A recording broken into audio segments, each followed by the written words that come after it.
y a todas. Quiero comenzar esta pequeña intervención, una reflexión filosófica acerca de la crisis del coronavirus, agradeciendo a Civicán esta oportunidad que me da de dirigirme a vosotros y a vosotras. Y también agradecer a Miquel Aramburu la invitación. Eskerrik asko, Miquel, colega, para enfocar la crisis del coronavirus desde un punto de vista filosófico. Estos días han sido extraños para todos, para algunos dramáticos, a algunos les ha costado la vida, a otros nos ha dado un tiempo con el que no contábamos de reflexión en nuestros domicilios, y en mi caso concretamente me dedicaba a pensar, a leer y a escribir, también por las diversas colaboraciones que me iban pidiendo en los medios de comunicación y en algunos debates sobre el significado de esto que nos está sucediendo. Evidentemente,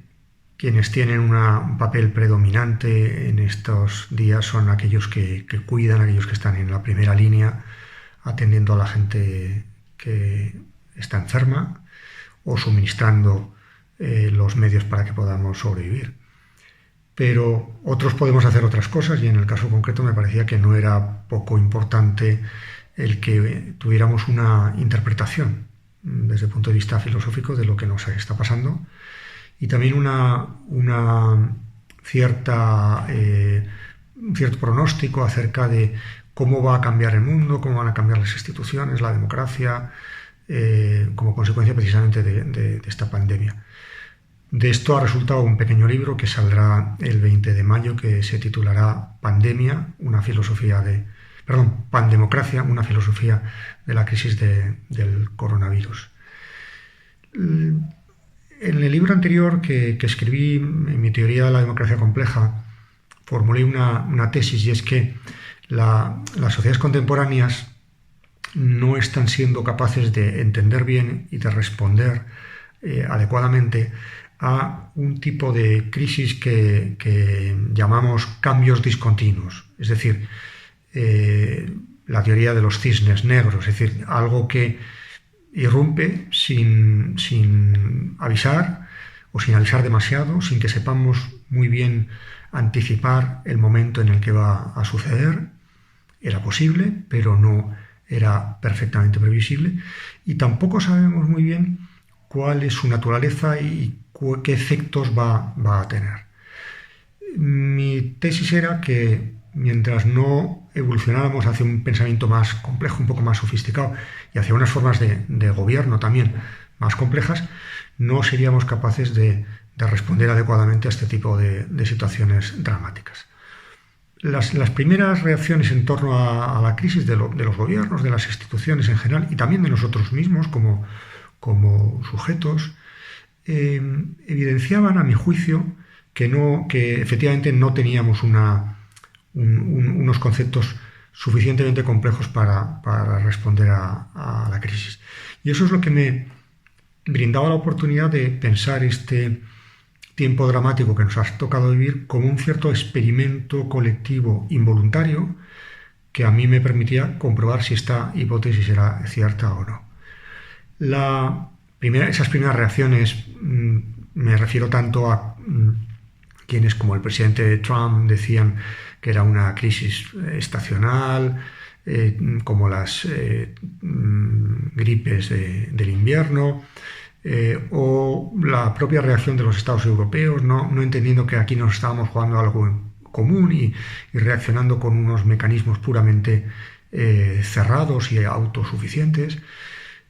poniendo de manifiesto que efectivamente no teníamos los instrumentos adecuados para enfrentar esta crisis. Después, yo creo que ha habido un aprendizaje relativamente rápido.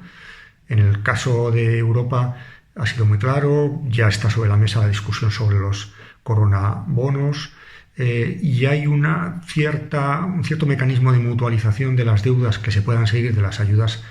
del mecanismo europeo de estabilidad, que implican algo que desde luego hubiera sido impensable en la crisis de 2008, que nos metió en un momento, en unas estrategias de austeridad que nos hicieron sufrir muchísimo y que tuvieron unos efectos, a mi juicio, negativos sobre la superación justa de la crisis.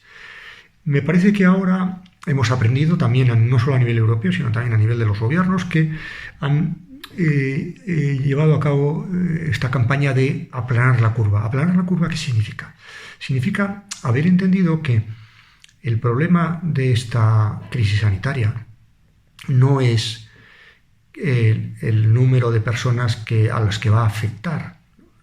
sino el hecho de que les afecte en un momento determinado, concentrado en lo que llaman el pico, y que eso, sumado a un cuello de botella, que son nuestras instituciones, infraestructuras sanitarias, especialmente las UCIs, podía producir que no se pudiera tratar como merecen, no solamente a los enfermos de esta pandemia, sino también a los que pudieran llegar a los hospitales con graves dolencias, como un infarto, un ictus o cosas similares. Esto ya indica que como sociedad hemos aprendido a pensar en términos de complejidad, hemos aprendido un poco. Yo espero que de aquí lleguemos a una reformulación. Seguramente se va a poner patas arriba muchas de nuestros conceptos y de nuestras prácticas, y lleguemos a un aprendizaje colectivo, que es de lo que se trata, ¿no?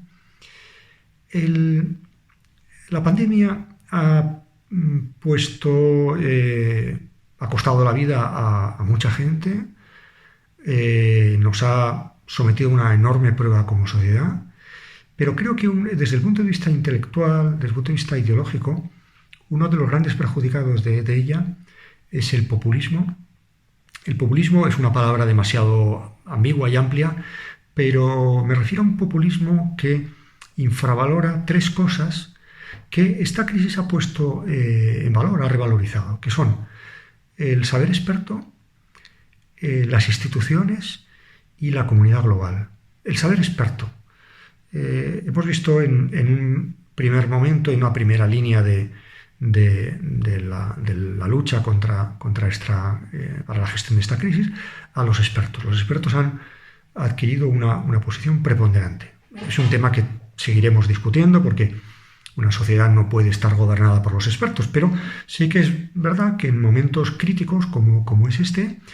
los expertos, el saber de los expertos, el saber de la ciencia, el saber basado en evidencias, acreditado, discutido por la comunidad científica global, tiene que tener un papel preponderante. Pensemos eso como contrasta con la reacción del propio Trump, que despreció el juicio de sus asesores, dijo que esto era una gripe estacional, designó al virus como un virus chino, como si esto fuera algo similar al modo como reaccionaron algunos países, especialmente los países que estuvieron detrás de la invasión de Irak, que pensaron que el terrorismo yihadista era un terrorismo de Estado y por tanto la solución era transformarlo en una guerra, ¿no? Bueno, creo que la idea de una guerra aplicado a esta crisis es completamente inadecuada, ¿no? La segunda cosa que ha sido valorizada por esta crisis es las instituciones. Aquí no estamos ante un líder que se dirige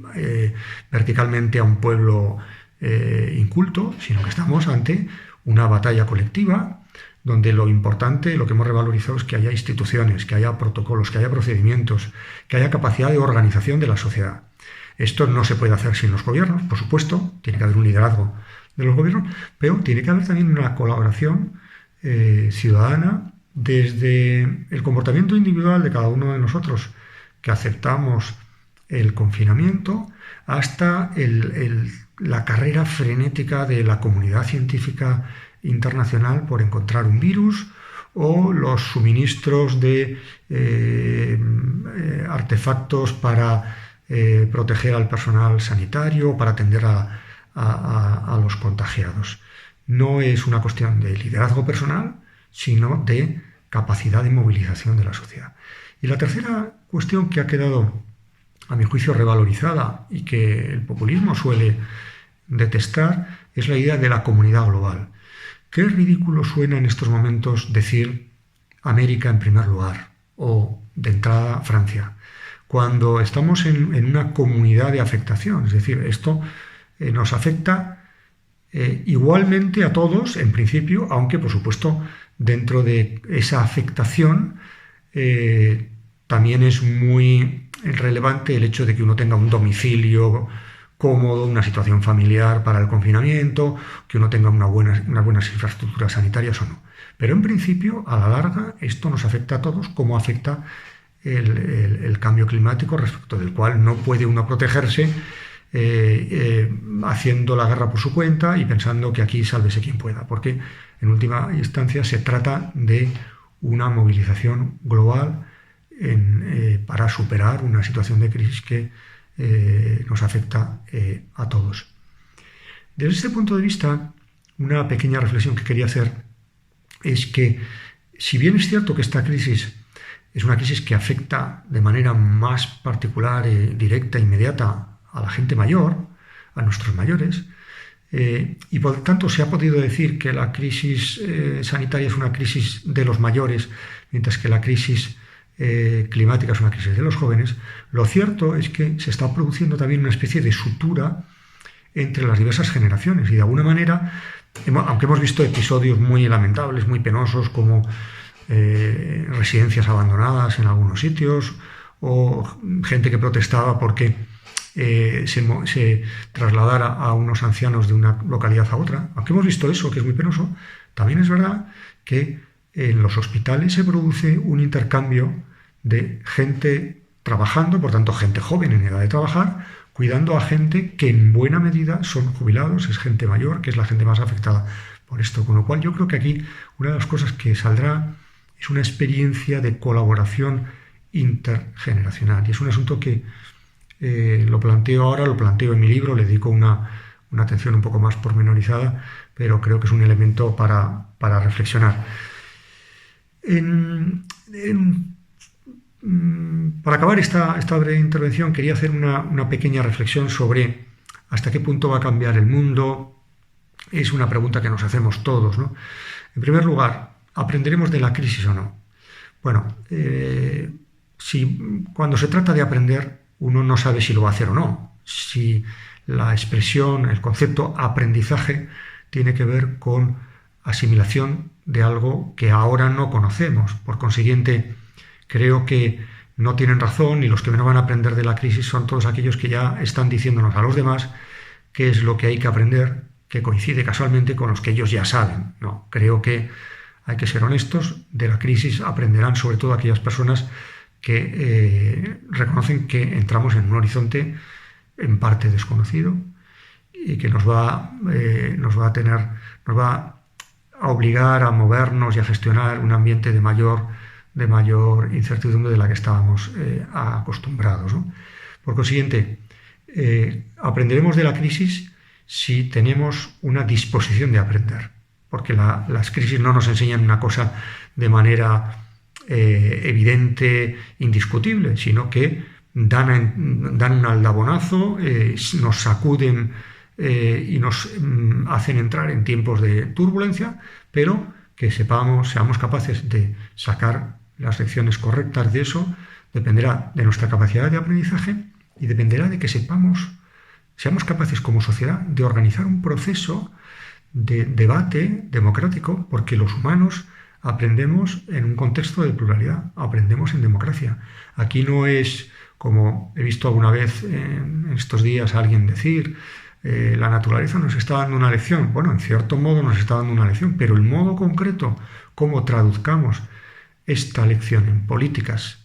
en redimensionamiento del sector público, en sutura de las obligaciones que tenemos unos con otros, por ejemplo, esta a la que me refería anteriormente con la solidaridad intergeneracional, etcétera. Esto ya depende de nuestra libertad. Por consiguiente,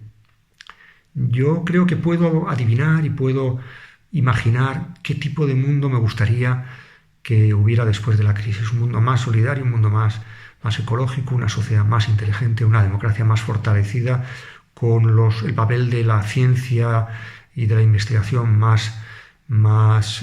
reconocido por nuestra sociedad. Ahora bien, no estoy en condiciones de decir que vayamos a transitar hacia ese tipo de sociedad necesariamente. Eso es algo que dependerá fundamentalmente de nuestra inteligencia y de nuestra libertad. Pues este es el mensaje, la cápsula filosófica que me parece que podía servir para este pequeño ciclo que con tanto acierto ha organizado mi colega y amigo Miquel, y al que vuelvo a agradecer su amable invitación, así como a todos los que estáis ahí detrás de la pantalla, y al propio Civicán, que en varias ocasiones ha acogido presentaciones de libros míos y que siempre ha sido un espacio para el debate donde me he encontrado especialmente a gusto. Muchas gracias, eskerrik asko.